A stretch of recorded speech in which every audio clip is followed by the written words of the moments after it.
Des del territori s'ha valorat molt positivament aquest clúster, sobretot per les facilitats que tindran les empreses químiques de les Terres de l'Ebre. Bé, una valoració molt positiva. Nosaltres, des del primer moment que hi participem i ho recolzem, Tortosa i els polígons industrials de Tortosa també tenen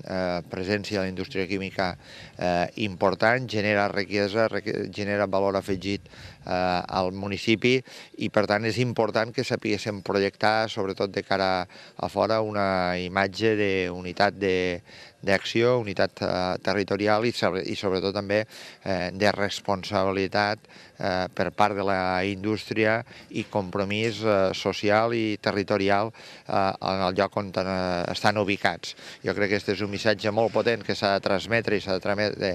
a nivell internacional i que també el Port de Tarragona pugui estar amb aquest projecte és important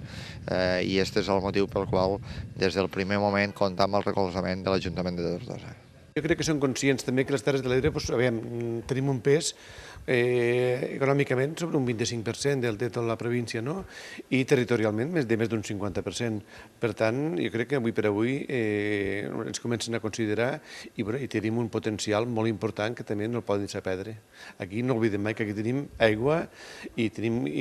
en quantitat i qualitat i tenim també molts metres quadrats diguéssim, per a poder el dia de demà poder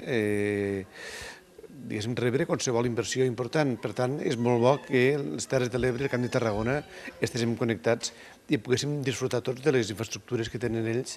tant a nivell, diguéssim, del port de Tarragona, com de l'aeroport de Reus, com l'estació de l'AVE, una sèrie d'inversions que allí estan fetes i que nosaltres ens queden molt més pròximes que, per exemple, que el Barcelona. Per tant, és bo aquesta aproximació i aquesta